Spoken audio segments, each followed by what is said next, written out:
Okay, so let's make all quiet in the set, and in 3, 2, 1, fade in. Interior study room, daytime. Jeff, Annie, Britta, Shirley, Troy, and Abbott enter wearing ceremonial laser lotus robes and hats. The mood, obligatory post-funeral respectfulness. Troy puts a blue lava lamp, Pierce increases energy on pod at Pierce's old spot. Well, that was a weird afternoon. I guess I knew Pierce was part of a weird futuristic cult, but I wasn't prepared for a funeral with so much beeping. Well, let's not judge. Everyone has the right to make whatever big religion they delusionally choose. Abed, you were by the coffin for a long time. Are you okay? Yeah, I'm okay. Although, Troy and Troy Abed and Abed are are mourning. Will you guys please stop doing that? I couldn't believe you did it during your eulogy. So uncomfortable. Yeah, I don't think the audience got that we are singing Morning with a U. You were singing Morning with a U? Oh no. I still don't fully understand the Laser Lotus theology. So Pierce's body was in the coffin, and we buried it, but this energon pod contains his life vapor? Yeah, it's all right here in this incredibly persuasive literature they passed out. Once you reach level 16, you can see the color blurple. Of all the ridiculous cartoon nonsense, if there is a color blurple, the Lord keeps it hidden for a reason.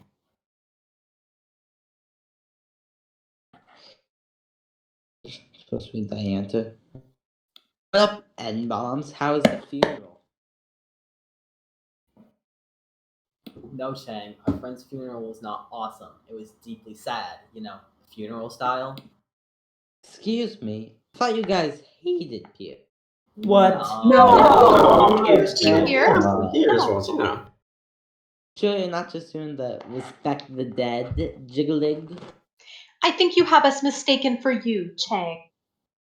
I don't know. I definitely remember you complaining about him a lot. We complained about him when he was alive. This is different. I can't believe we're never going to see him again. Just a reminder you have to live life to the fullest. By the time Pierce was my age, he had already been fired from 15 jobs. I've only seen 2 police academies. The last 2. Well, he's gone too soon, or soon forgotten. I would say you're quite correct, Mr. Winger. Standing in the doorway is a severe-looking, emotionless man holding a briefcase. This is Mr. Stone. Who the hell are you? My name is Mr. Stone. That's easy for you to say, and for us to say. I work for Mr. Hawthorne. He specified in his will that no matter how natural in appearance the circumstances of his death, a private inquest should be conducted to determine whether any of you, his former study group, murdered him.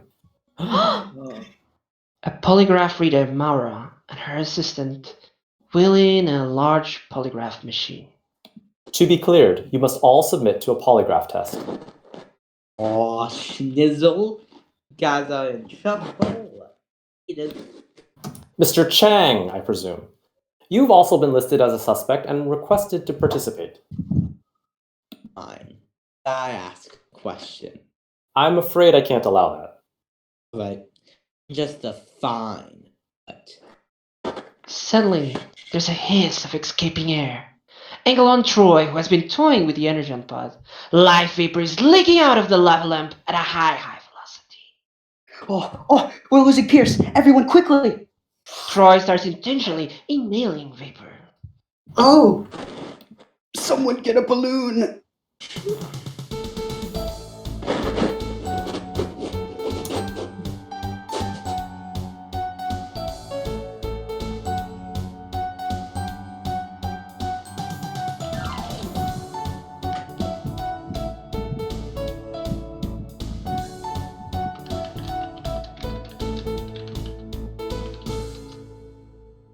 Act 1, fade in. Interior study room moments later. Mara and her assistant hook Chang and the gang up to the machine with Velcro wrist cuff sensors. I've always wanted to try a polygraph. They're like the pie fight at cop movies. Or the acupuncture of the legal system. I can't believe Pierce would think we might murder him. Yeah, what a waste of a murder. He was like 29? I don't suppose anyone wants to know. I consider this a violation. Mm-mm. Come on, it's just Pierce being Pierce. It's his final wish. If I had a final wish, I'd use it to stay alive.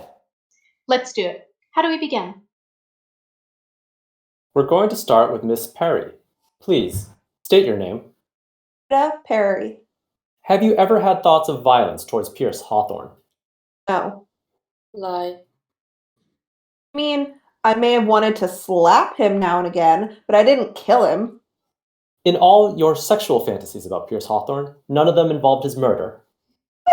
No. But you have had sexual fantasies about Mr. Hawthorne. Oh, what kind of question is that? I'm asking the questions just as Mr. Hawthorne wrote them down. I assure you. Mr. Winger, state your name. Jeffrey Winger. Are you gay? No. Are you sure you're not gay? Yes. Gay murderer says what? What? He's telling the truth. I've been instructed to point out that that means you're gay. Miss Bennett, please state your name. Shirley Bennett. Are you a dishonest person? No. She thinks that's true. You could have just said no. I'm watching you acting all scientific, but adding your 2 cents to everything, huh? Continue. Is it true you're a platinum level donor with the pro-life organization prenatalpatriots.org?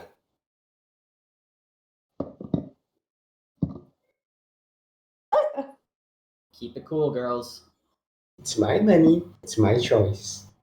Oh, well, if I wanted the government in my uterus, I'd fill it with oil and Hispanic voters. Annie makes a disgusted face.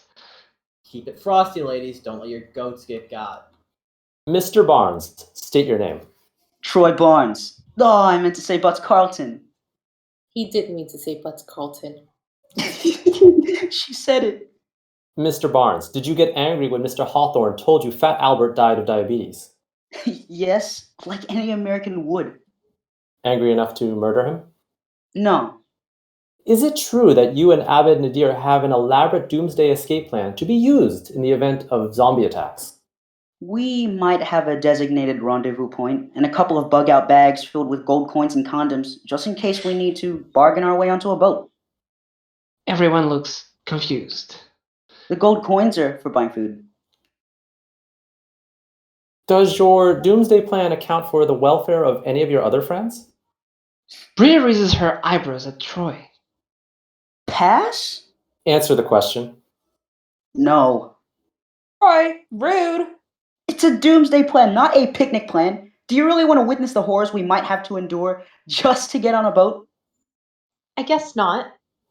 That's a lie. He's doing it again. Pierce is doing it again. Mr. Chang, state your name. Benjamin Franklin Chang. Need to deal out the truth? Nothing to hide? This. Have you ever masturbated in the study room? Without a word, Shingen hooks himself from the machine and walks right out of the room. The others are horrified.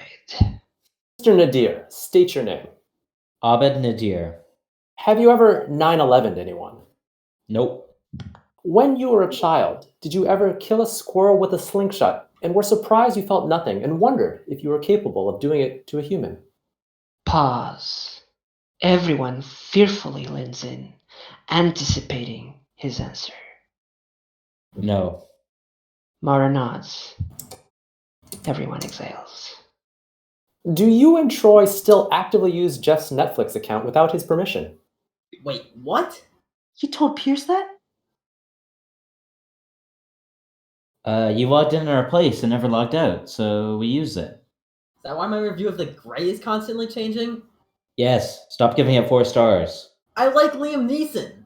Then you should send him a message about the roles he chooses. Look, this is not the issue. You're stealing from me. And as your roommate, you're making me an accomplice. I had no idea. Lie. Why did I even try that? State your name, please, miss. Annie Edison? Edison, did you use your exceptional intelligence and organizational skills to plot the foolproof murder of Pierce Hawthorne? Aw. And no. Is it true that you overcharged Troy and Abed for their share of the rent?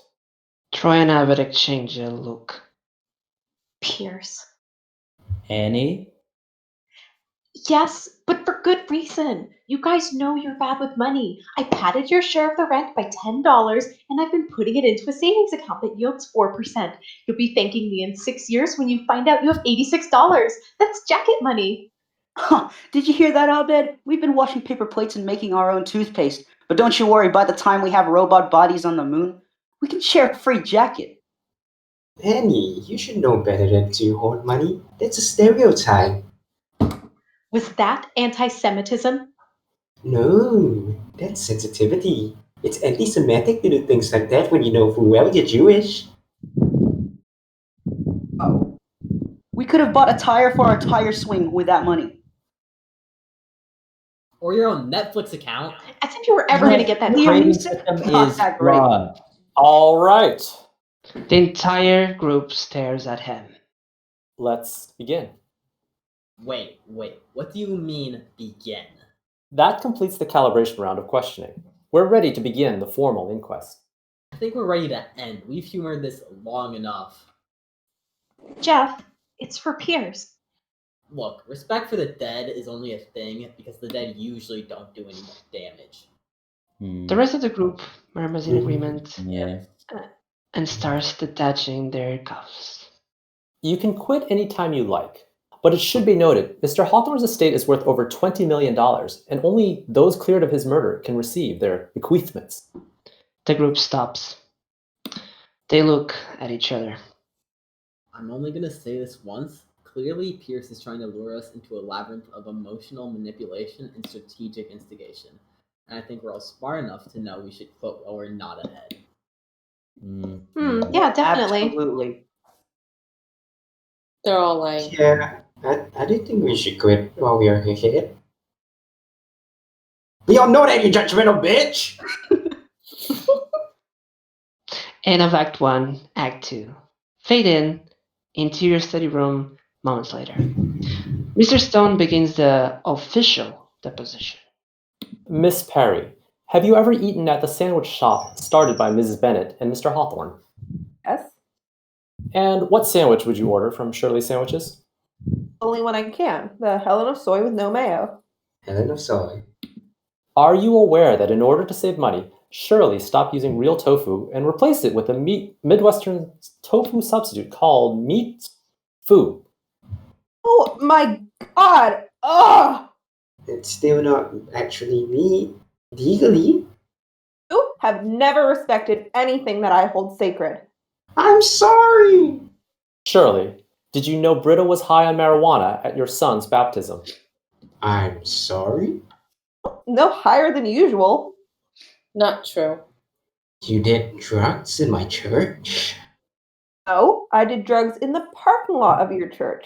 How else do you expect somebody to sit through something like that? At least with a brie, there's an element of surprise. Well, next time I'll have Cheech and Chong won't do the warm-up. Guys, these questions are obviously designed to turn us against each other. If we want to beat Pierce at his own game, we have to own up to our mistakes and forgive each other. Mr. Winger, is it true you keep trophies of your sexual conquests? What? In a church, Britta? For shame! It's where Jesus gets his mail! Answer the question, Adrian Grody. I know what Pierce is referring to. I have a box of forgotten items in my apartment, and I happen to be a single meal.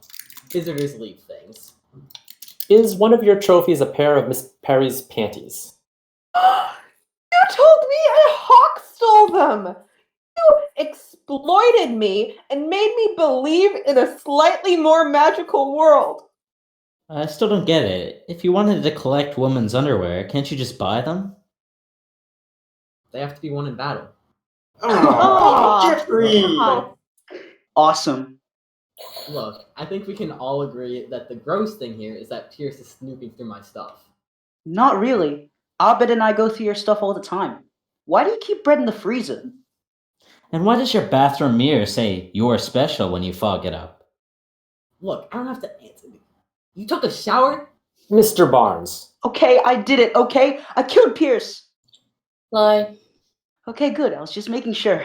Mr. Barnes, you and Abed Nadir have a specialized, exclusive handshake that you refuse to do with your other friends.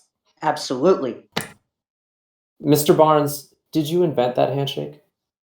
Yes? Lie. Abbott looks at Troy. Troy looks at Abbott, terrified. Mr. Barnes, are you a subscriber to the video blog Fun for Friends? No. Lie. Shut your mouth, wench! Abbott is already on his phone typing something in.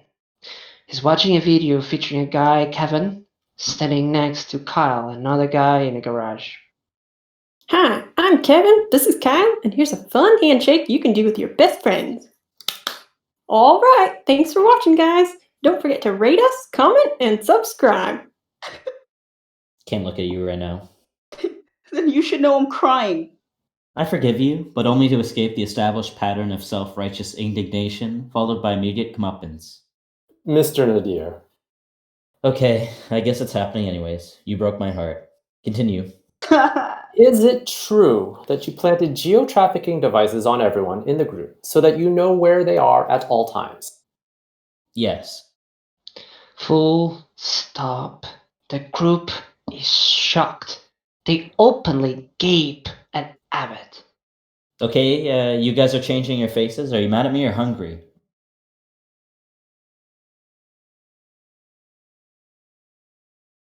You're Annie's pretty tracking us? We're mad at you, Abed. Why? Because we already live in a totalitarian surveillance state. Do you not read my status updates? But I'm not the government. I'm your friend. That's what governments say, Nimrod. It's cool. When one of you guys gets kidnapped, you'll be glad you don't have to count the bumps on the highway from the trunk of a car. These blinking dots us? It's this one way off to the side. That's where Pierce is buried. There's a moment of shocked silence. Is that why you were spending so much time by the coffin? Yes, I was trying to get it back. They're expensive, and he's not moving anywhere. Or anymore. Abed, where did you plant these things? If it makes you feel any better, you'll never find them. I know you know it's wrong to do that without telling us. Shame on you. Okay, I'm ashamed. Lie. Miss Edison, is it true you once secretly dosed the members of your study group with a pharmaceutical amphetamine? Everyone's eyes are on Annie. Mhm. She adjusts her hair. The group stares, waiting for her answer. Oh, yes, kind of. It sounds worse on paper than it was. We were cramming for the anthro final. Everyone was falling asleep. I put 5 milligrams of something something in your coffees, and we all got an A. Done. So I'm a bad person for tracking your location, but you altered my brain chemistry? I was up for 3 days that week. I invented an entire language, you flitz-barping Gitzgorg. I'm sorry. You mess with my brain. That's a big deal. This is a big deal. I don't mess with your brain, Annie. You kind of do. Well, I don't think I do. What about her Facebook boyfriend? What? That's different. You made a profile for a fake dude and lured her into an online relationship? He's catfishing you. Your Olympic pole vaulting hopeful Brent Underjaw? I noticed whenever you were in a relationship, you hummed a lot and made pancakes in the morning. It wasn't about hurting you. I did what I did in the name of breakfast. I pour my soul to you. I told you about my holding hands at Disneyland fantasy. Do you care about people at all, Abed? Answer on the polygraph. Everyone looks at Abbott, and he makes a decision. Jeff made me apply for a handicap parking so he could get a better spot. Britta's the one that invited Garrett to Amy's birthday party. I won't sit on a toilet seat after Jeff. When we're alone, Shirley refers to you guys as those people. When Annie's about females, she calls Jeff her uncle. Charlie thinks we're all going to hell. You're all going to hell, and it's God who thinks that. I don't agree with that. I don't think we're gonna help. Well, Shirley, really? What? I I don't. What even is help? Guys, Oh. stop! We have to stop letting Pierce do this to us.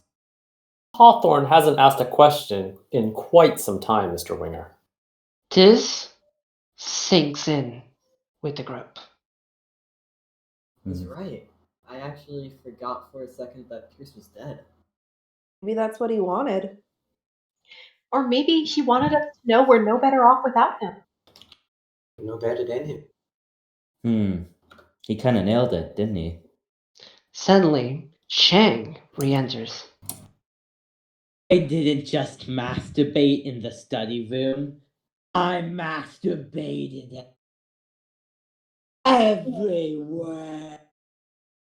The group stares at Chang. It's good. You should try it sometime. He exits again. End of Act 2. Act 3 faded into your study room moments later.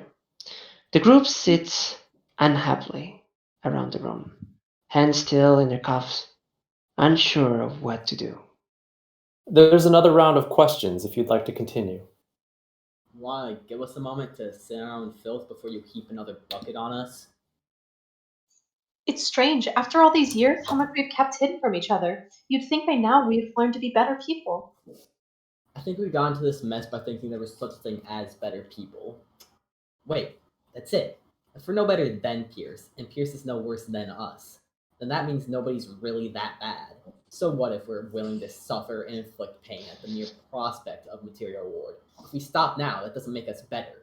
It just makes us so dishonest that we would rather be poor than admit we're flawed. Pierce admitted he was flawed and he died rich. Let's celebrate his life and death in the honest way, not by saying fake nice things around a casket, but by admitting we're monsters and clawing joyfully for some of his cash. So does anybody have anything left before we continue? Let's empty our tanks of lies once and for all. I'm Jeff Winger, and if I had my choice, I would rather look at myself naked than the woman I sleep with. I'm the one who hit Jeff's Lexus in the parking lot. It wasn't a taco truck, and it was racist of me to improvise such an ethnically specific vehicle. I only give money to homeless people when I'm walking with someone. I've never been to Legoland. I just wanted you guys to think I was cool. I can be a little passive aggressive sometimes. Don't everybody disagree at once. Oh Lord, I did it again. When any of you chew gum, I want to punch you. You may as well have submachine guns in your mouths. It vibrates my skull. Everybody clear? Yeah. Yeah. Oh, All right, Mr. Stone, hit us with your grand finale. May it be as brutal as we deserve. Very well. Mr. Hawthorne's final round of questions. Britta Perry. Prada braces herself.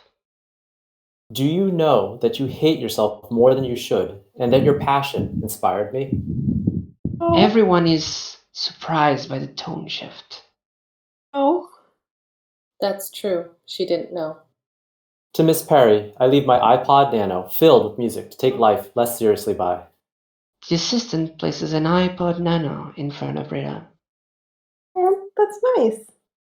I also leave you this liquid nitrogen-cooled cylinder of my hyperviral sperm, in case your lesbian lifestyle one day wears out and you wish to raise an army of geniuses.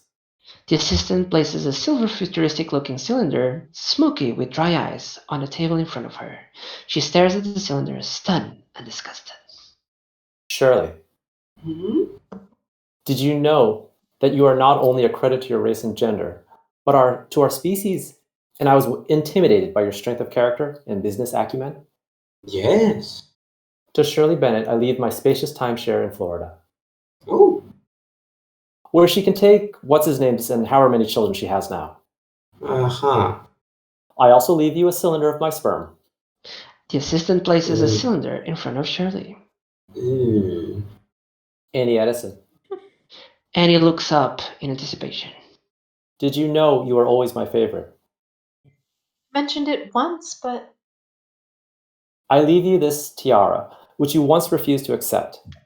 It's the same tiara I used to wear when my mother would verbally assault me for not being a little girl. Also, sperm. The assistant gives her a sperm cylinder.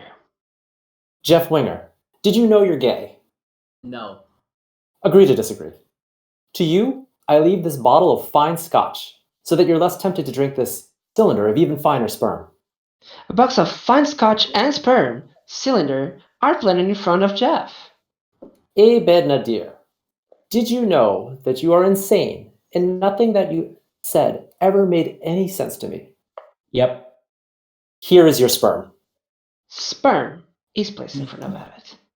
Troy Barnes, did you know you possess the greatest gift life can give, the heart of a hero, and that it's up to you not to waste it like I did? I think. To Troy, I leave the obligatory sperm. A sperm cylinder is placed in front of Troy. Maybe it's because everyone else got one and because it's an old man's semen, but I'm kind of disappointed. The group nods. In addition, I am prepared to leave Troy Barnes my remaining shares in the Hawthorne Wipes Company, currently valued at $14.3 million. Everyone gasps in awe. Troy is expressionless. On one condition. You must first sail my boat, the Childish Tycoon, by yourself around the entire world. What? Again with the bait and switch. When I was 23, my father asked me to do the same thing to earn my adulthood and his fortune. Of course, I cheated and floated off the coast of Belize for a year doing coke with John Denver. I always regretted it. I'd like to give you the chance to do what I never did. Become your own man. Okay, I'm a lawyer, Troy. It should be possible to contest these conditions as unreasonable. I'll do it.